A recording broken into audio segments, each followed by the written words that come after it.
তো এবার কিন্তু আধার কার্ড ভোটার কার্ডের বদলে নতুন কার্ড চালু হলো। এটি কিন্তু সবাইকে করতে হবে। তো বন্ধুরা আজকে তোমাদেরকে জানিয়ে দেবো যে আধার কার্ড ভোটার কার্ডের বদলে কোন নতুন কার্ড চালু হতে চলেছে এবং কিভাবে এটি অ্যাপ্লাই করবে এবং কি কাজে এই কার্ডটি ব্যবহার হবে সব কিছুই কিন্তু আজকের ভিডিওতে তোমাদেরকে জানিয়ে দেবো। তো কাজেই বলবো ভিডিওটা ভালো লাগলে অবশ্যই একটি লাইক করে দেবে এবং চ্যানেলে যারা নতুনবার আসছো অবশ্যই চ্যানেলটিকে সাবস্ক্রাইব করে পাশে থাকা নোটিফিকেশান বেল আইকনটি প্রেস করে রাখবে, যাতে এরকমই গুরুত্বপূর্ণ আপডেট সবার আগে তোমাদের কাছে পৌঁছে যায় এবং ভিডিওটা প্রচুর পরিমাণে সবার সুবিধার্থে শেয়ার করে দেবে।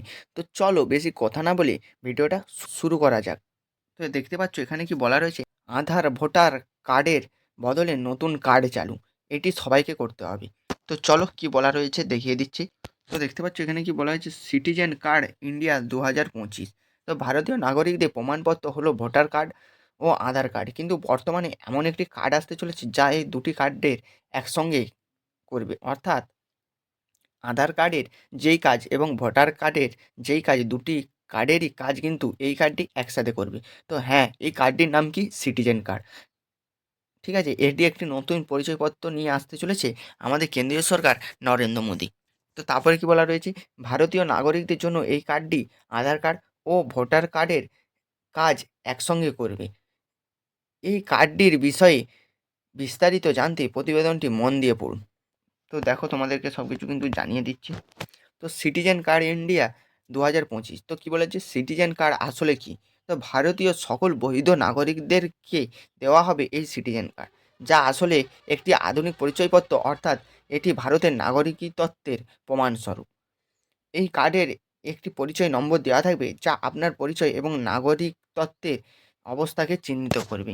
এই কার্ডটি চালু হয়ে গেলে ভারতীয় নাগরিকদের আর আধার কার্ড, ভোটার আইডি কার্ড ইত্যাদি একসঙ্গে নথি সঙ্গে করে নিয়ে ঘুরতে হবে না, কারণ এটি একটি কার্ডে এবার হবে মুশকিল আসান। তারপরে দেখতে পাচ্ছ এই কার্ডের জন্য আবেদন কিভাবে করবে। তো এই কার্ডের জন্য আবেদন করতে গেলে এনপিআর অর্থাৎ ন্যাশনাল পপুলেশন রেজিস্টারে আবেদন করতে হবে। আবেদন করার জন্য কী পদ্ধতি অবলম্বন করতে হবে তা তোমাদেরকে কিন্তু জানিয়ে দিচ্ছি। তো প্রথমে দেখতে পাচ্ছ তথ্য সংগ্রহ।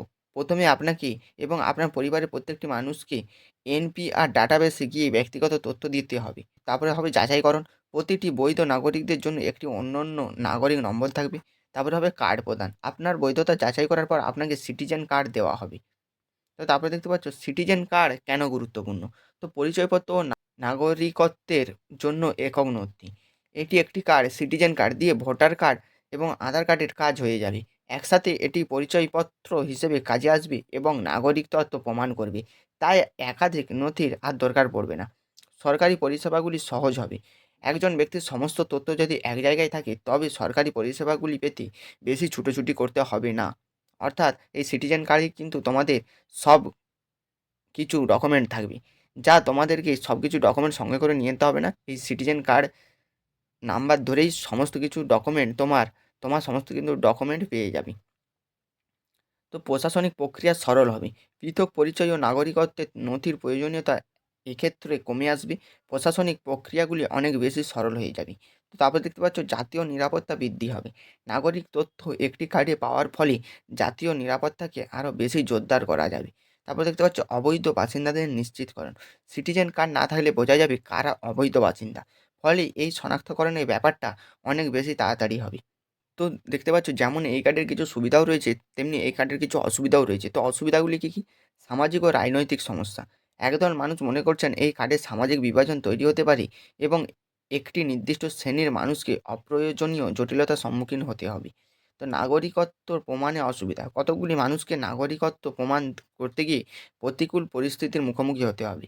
তারপরে দেখতে পাচ্ছ গোপনীয়তার সমস্যা। এই কার্ড জারি হলে ব্যক্তিগত তথ্য আর গোপন রাখা যাবে না, ফলে গোপনীয়তার ক্ষেত্রে সমস্যা হবে। তো এগুলি অসুবিধা এখন মানুষজন মনে করছেন।